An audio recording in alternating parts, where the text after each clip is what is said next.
Bonjour, c'est Marie de la bobine à Marie. Aujourd'hui, je vais vous expliquer comment coudre un protège-chéquier.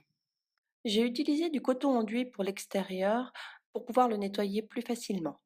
À l'intérieur, j'ai créé un porte-carte bien pratique.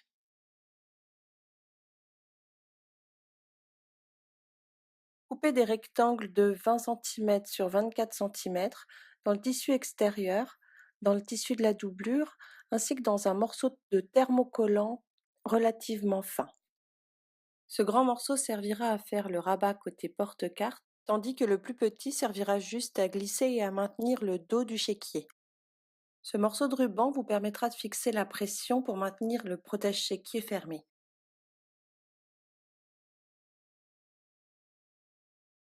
Commencez par fixer au fer à repasser le thermocollant sur la doublure de votre tissu. Utilisez un fer bien chaud et sans vapeur. Prenez maintenant la grande partie de 36 cm sur 20 cm qui servira de porte-carte.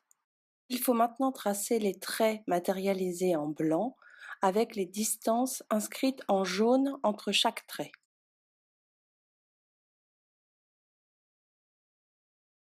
Commencez le pliage par la partie gauche qui fait 8 cm. Pliez-la envers contre envers.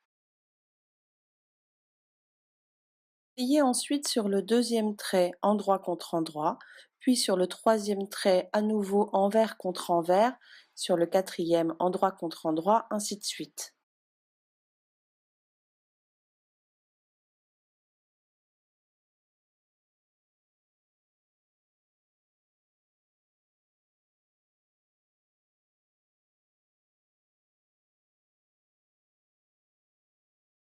En superposant les plis ainsi formés, vous vous retrouvez avec une sorte d'accordéon.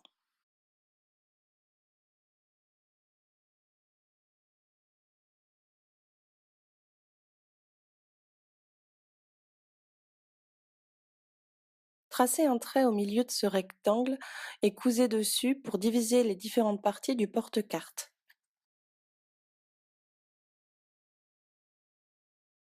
Sur la doublure thermocollée que vous avez préparée juste avant, faites des repères à 8 cm des bords pour bien positionner les rabats. Épinglez. Après avoir plié en deux dans le sens de la longueur la petite partie du rabat envers contre envers, vous pouvez la positionner de la même manière. Au milieu de cette partie, épinglez le ruban plié en deux. Posez maintenant le tissu extérieur de manière à ce que les deux parties se retrouvent endroit contre endroit.